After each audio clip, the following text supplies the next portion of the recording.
just do it. If it's out there, like if you're new to RCC, you're taking your first few steps in like your relationship with Jesus, like put yourself out there. Like it is worth it. It can be uncomfortable, but the thing that I know about our church family is like you will be just welcomed with open arms, and it'll be such an amazing experience, and you will grow from it. You will learn things. You will meet new people. It's just worth it. Just you got to take that plunge. Just go for it. You won't be let down.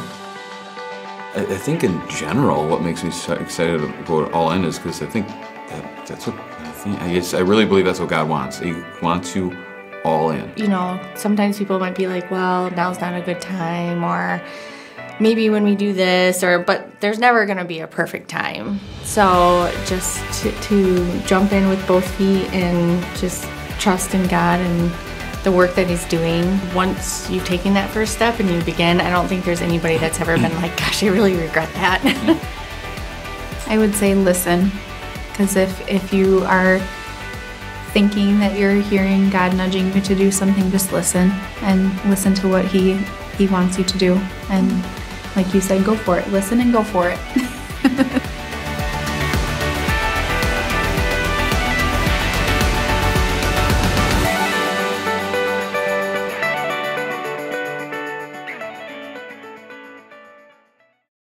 Good morning. Welcome to Ripon Community Church. My name is Sam, one of the pastors here. It's so good to be with all of you. If you're tuning in online, it's so good to be with you this morning. We are right now in our 4th week of our All In series. And what you need to know is that this is more than a typical series. If you're visiting today, if this is your first time, what you need to know is that this is a very unique series that we've done because it's going to do a lot of different things. This is an initiative that's impact will last years into the future. It's a shifting moment for our church. It's a defining moment for our church family. This focused season is a chance to bring the vision and mission of our church into the clearest possible view, and then give us an opportunity to actively be part of that mission as a church family.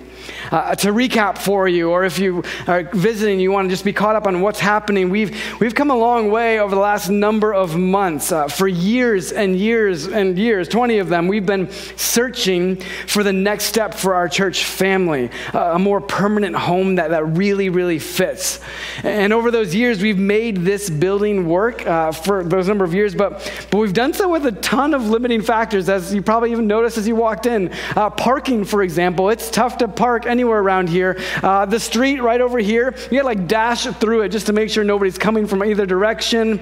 The stairs on top of stairs on top of stairs that you have to climb often to get into this place, and the finagled kid space that we've done amazing things with, but it's definitely been finagled to make work. You've heard me probably say these things before. You know this is the reality that we've been using for the last number of years.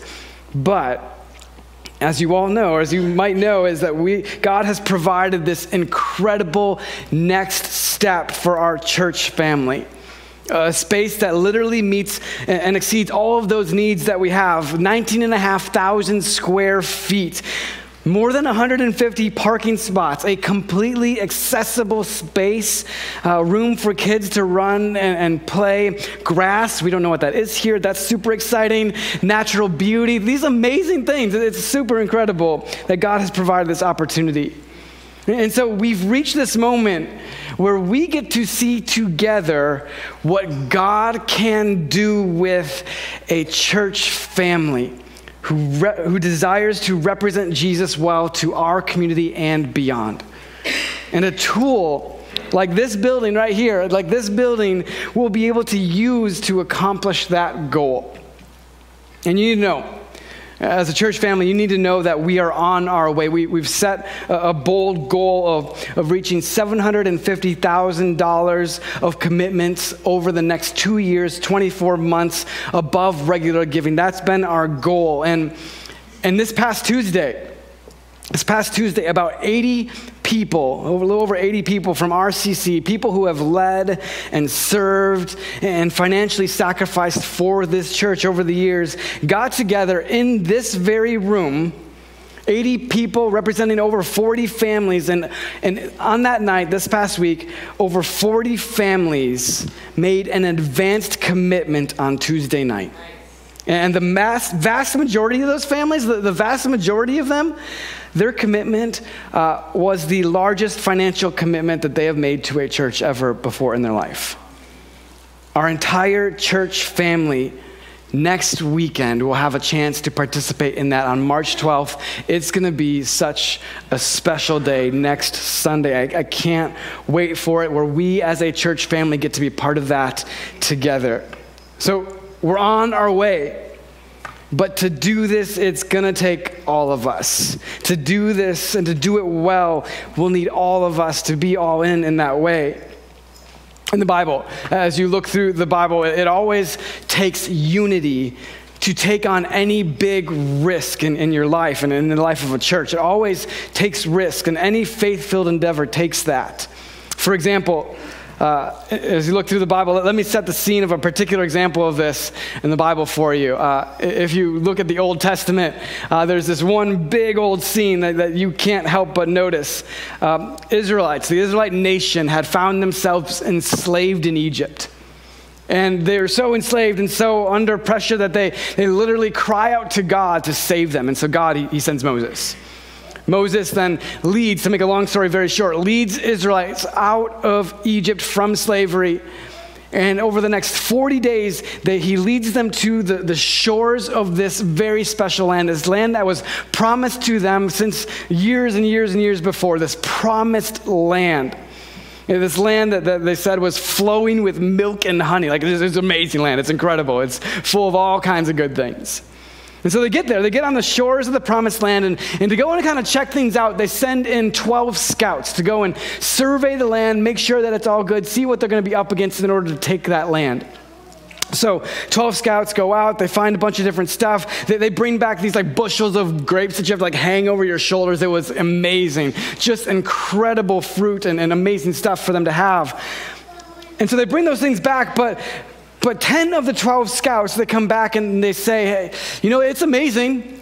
It's this bountiful land, but the people there, the people in that land, they're giants. They're huge.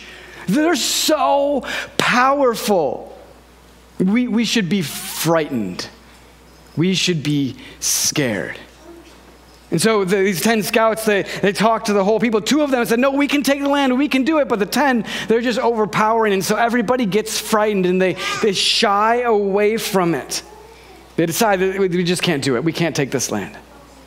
And so the result, well, there's a lot of messy results, a lot of not fun results. But the overarching result is basically this. That entire nation spends 40 more years in the desert, wandering around until a new generation was ready to trust God and take the land. So, 40 years in the wilderness, and 40 years later, a new generation has risen up. And one of those 2 scouts that had said, we can do this if we just trust God, one of those 2 scouts who had believed they could take the land, he wakes up early in the morning. A lot had happened. Just before Moses had died, Moses had come to him. His name is Joshua. And Moses says to Joshua, you're going to lead the people now. And he commands Joshua with these verses, with these words. He says, be strong and courageous, for you will lead these people into the land that the Lord swore to their ancestors he would give them. Be strong and courageous. And Joshua knew he would have to be. They were about to take on the great walled city called Jericho. They were anticipating doing that. Can you imagine the thoughts that had to be cycling through Joshua's mind as he was anticipating that, right? Like this battle ahead as he's surveying what's going to happen, the thoughts that were going in through his mind and racing through his mind. Are we ready yet? Are we ready yet? Do we have the faith needed this time? Are we willing to take on the risk this time? Have we fully surrendered to God this time? Will we repeat the mistakes of the past this time? Or will we take this opportunity to seize the promised land as God desires us to do so? I wonder during those 40 years, how many of them had been living with a whole lot of regret. Do you know what that's like? This morning, do you guys know what that's like to live with regret? You know the feeling, right? You hear about it all the time. Like, there's always that person that always has to say, you know what, I almost bought Apple stock way back when. Like, anybody ever hear that experience? Like, if I just would have done that, if I just would have bought that stock, everything would be great right now. Or if I had just risked it and just really done that business idea and followed it to its end, then everything would be different. Or if I just said yes, or if I just risked it and actually asked the question. If I just done that. If I hadn't said those words, if I just trusted God a little bit more and gone for it, if I had only. Those are famous words, aren't they? If I had only. How often have you heard someone regret the risk they didn't take? Pretty often. How often have you? Joshua had spent 40 years surrounded by regret. People wishing they had taken the land sooner, that they'd had the faith to take the risk. Personally, I know the feeling, right? I know the feeling of regret. I was reflecting on things that maybe I've regretted in my life, or maybe thought about if I had regretted it. There's this one time we were going to purchase a house. We were thinking about it. We were like on the edge, and there's this particular home. It was a nicer home, but it was foreclosed, but still taken care of. And we were in a position that like maybe we could make it work. And so we went to the house, thought about it a million times over. It would have been a great fit for our family. It was right on the edge, right? Like feasible for our family financially. It's like right there, razor line. Could we do it? Could we make it work? And ultimately, it was just too close. So we ultimately passed on it. But every time I drive by that house, have you experienced this before? Like you drive by the house, like, oh, what if we would have done that? Like, what would that have been like if we would have pulled the trigger on that place and lived there? For one, I can tell you it's worth a lot more we would have paid for it, right? Like, it'd be really great right now to have that house as far as financially is concerned. But that's the reality, right? There are certain decisions we sometimes make where we think, wow, did I make a mistake? Should I have gone for it? Have you ever felt that before? Feeling like you missed out on something because you weren't ready to take the risk. Back to Joshua. I imagine that Joshua had woken up early. I mean, because he's the go-getter type. And so I imagine he's going out and surveying the land, looking out into Jericho where these massive walls are. He's like seeing these things, and he's the sun's barely up. The birds aren't even singing yet. Have you guys heard the birds lately? I've been hearing the birds. It just makes me so happy. Sorry, total aside. But the birds aren't even singing yet. The nerves are starting to drum up in his stomach because he sees those walls and he's nervous. Like, is this going to work this time? And those words from Moses are echoing in his head. Be strong and courageous. It's going to be a challenge. This walled, fortified city was going to be a challenge. Just looking at it was intimidating. And even the most skilled army would have stood little chance against those walls. But Joshua knew something. Joshua knew something that others didn't. Joshua knew victory would not depend on how skilled they were as fighters. It would depend fully on how much they were willing and able to trust God. Are they ready? Would this time be different? As he approached the city, Joshua's surveying it, and there's this wild moment that happens to Joshua. He's walking towards the city, and suddenly there's this otherworldly encounter that he has. It says this in the Bible. It says, when Joshua was near the town of Jericho, he looked up and saw a man standing in front of him with sword in hand. Joshua went up to him and demanded, "Are you friend or foe?" "Neither one," he replied. "I am the commander of the Lord's army." At this, Joshua fell with his face to the ground in reverence. "I am at your command," Joshua said. "What do you want your servant to do?" What a weird encounter, right? Like, what a weird moment. Why would this happen? It doesn't say much about it other than this little short set of verses. Like, afterward, God gives Joshua the plan, but it's not even clear that this guy is the one that says it. It's kind of this weird little thing plopped in the middle of the scripture. But as it does that, it gives this battle plan to Jesus, and it's this moment of submission and surrender to God. Joshua, he literally, immediately when he finds out who this is, he bows down, he's in reverence. And here's the thing about following God. God is bigger than friend or foe. I mean, we can call Jesus our friend, but God is bigger than friend or foe. He's too big for those categories. And we have two choices. Either we follow God or we don't. God is either our leader or he's not. That's the one choice we get to make. And I love that last line in those verses. It says, Joshua did as he was told. Joshua had been charged to be strong and courageous. His strength and courage would be measured by how much he was willing to surrender to God. Surrender and risk, that they require faith. Faith that God is leading you. Faith that what God has for you will be worth it. Israel, they were headed as a nation into this promised land, and they had to decide, were they willing to be led by God? Were they willing to surrender to what God had planned for them? That was what would determine their future. As we, as a church family, as we consider our next steps as a church family, we got to ask ourselves, do we have the kind of faith that when we know God is leading us, we're willing to do what he tells us to do? Surrender to his will for us. Take a risk and see God provide for us. Are we willing to do that as a church family? Are we willing to do that as individuals?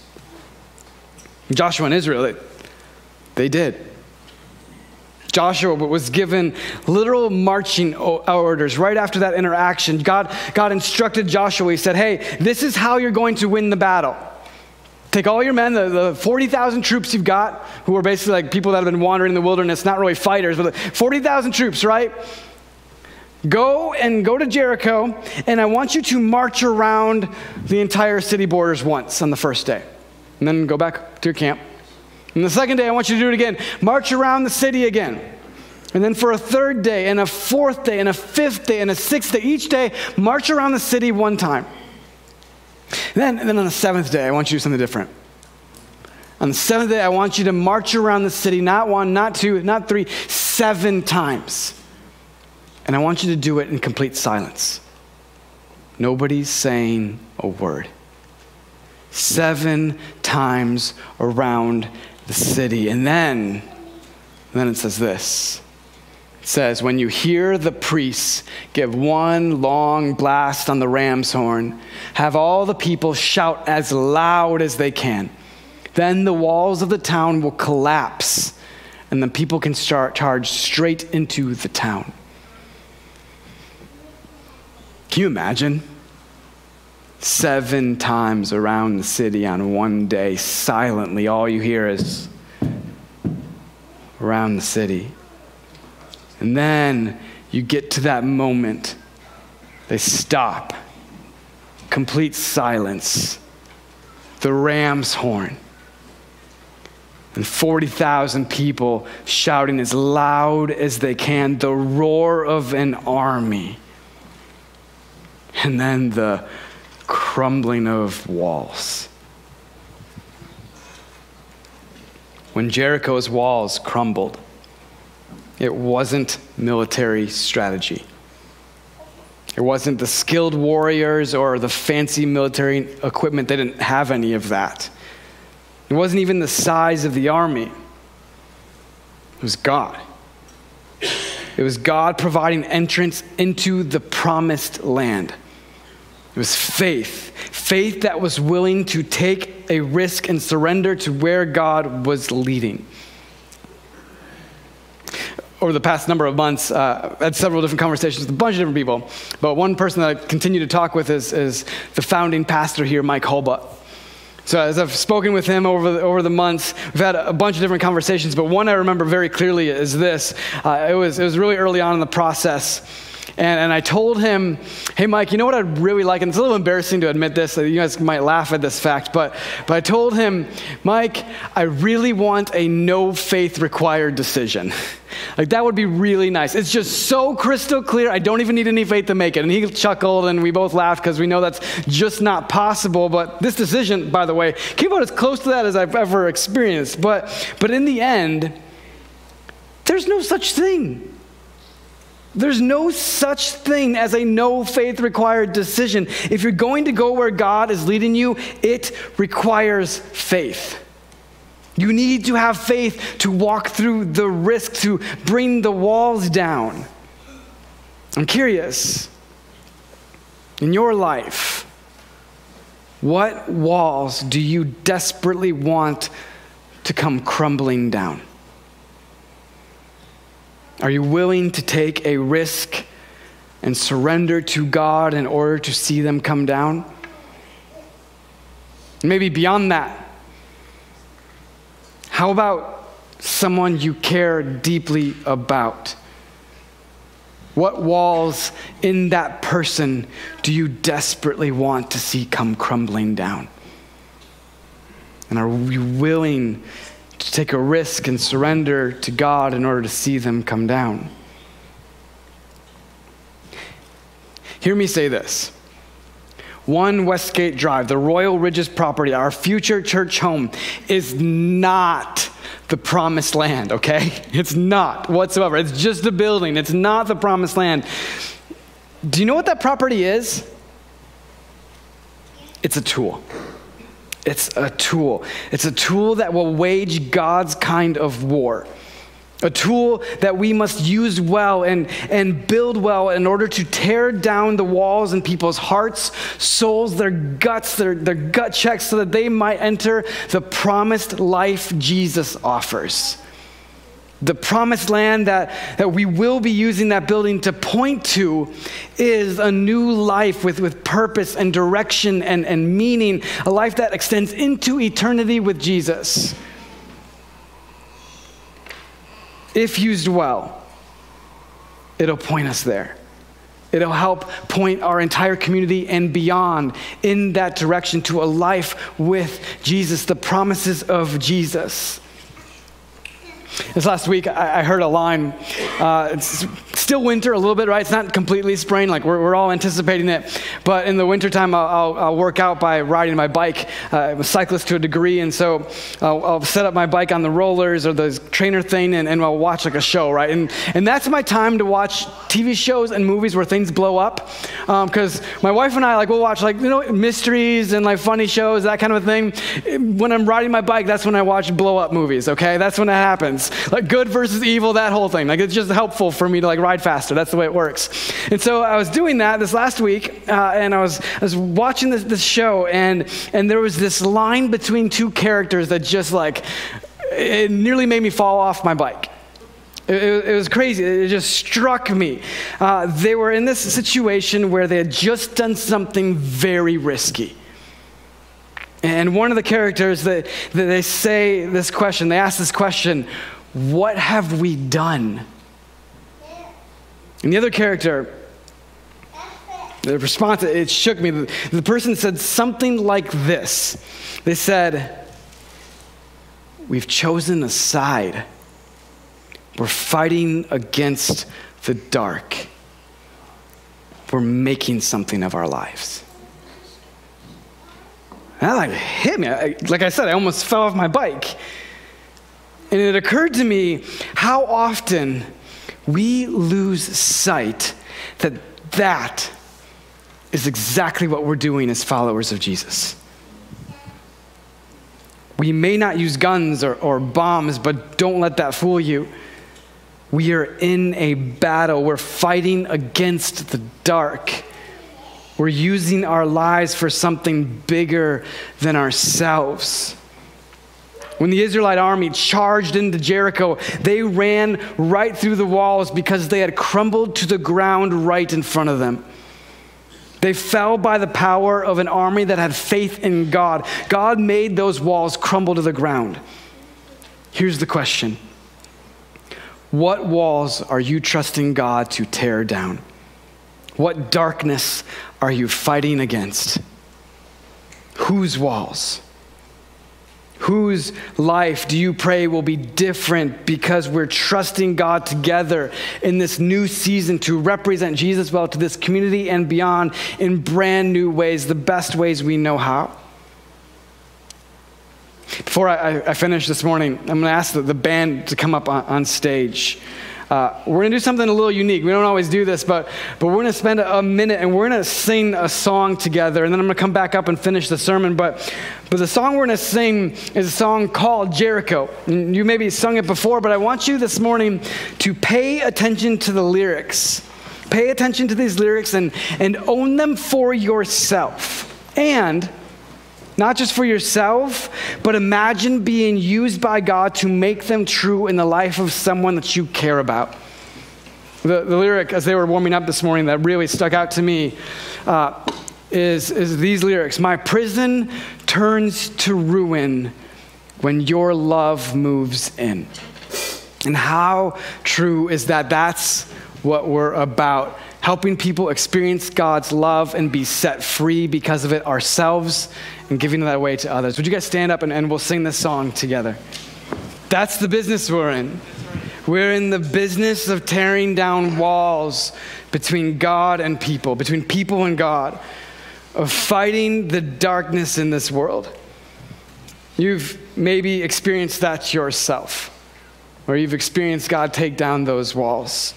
Or maybe you've experienced wanting that for yourself.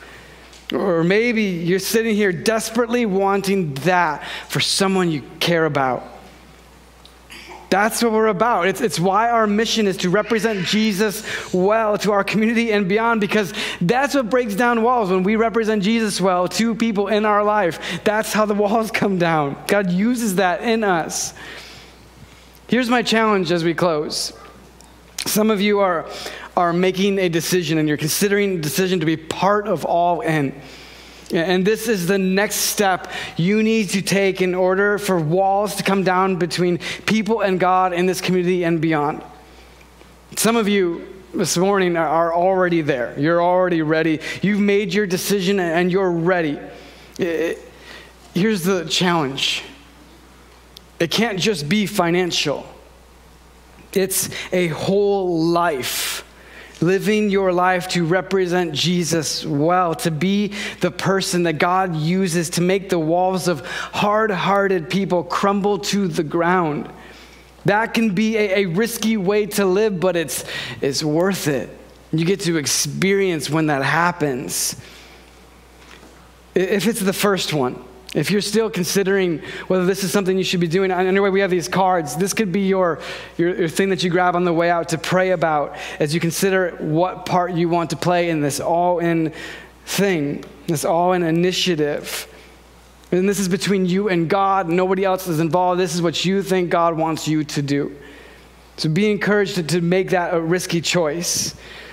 If you've already arrived there, and how you're going to be part of All In that way. Or if you're new here and you're just checking us out, obviously this isn't your church home. This is not the time to make that kind of commitment. Consider making that commitment. If you want to be part of this church, make this your church home. Consider if that's the right next step for you. But if you've made that choice, or if you're new here and checking it out, then this is what I want to encourage you with. This is how I want to leave you. I want to challenge you to be that person that represents Jesus well to your friend, your neighbor, your family member this week, and think about how you can specifically do that to practice what this church family is all about. There is no such thing as a no faith decision. Faith and risk is required if you're going to do anything worthwhile.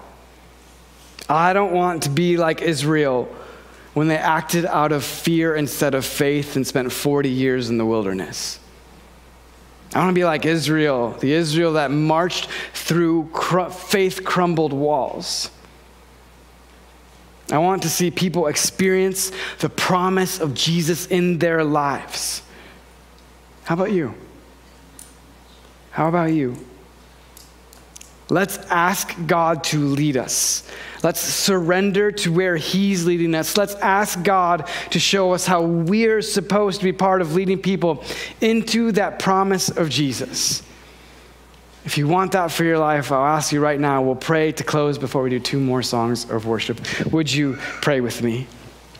Dear God, thank you that you are the God that makes walls crumble.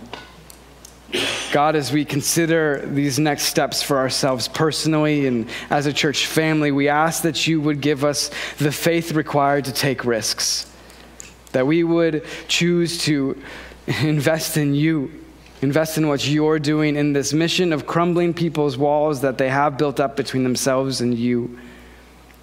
We ask, God, that we do that in multiple ways, whether it's financial or just with the way we live our life. Help us to be the kinds of people, the kind of church family that shows people what you're like. A God who loves, who cares, who sustains, who provides. Help us to be that kind of church family. Help us to do the risky things that make that necessary and possible. We pray this in Jesus' name. Amen.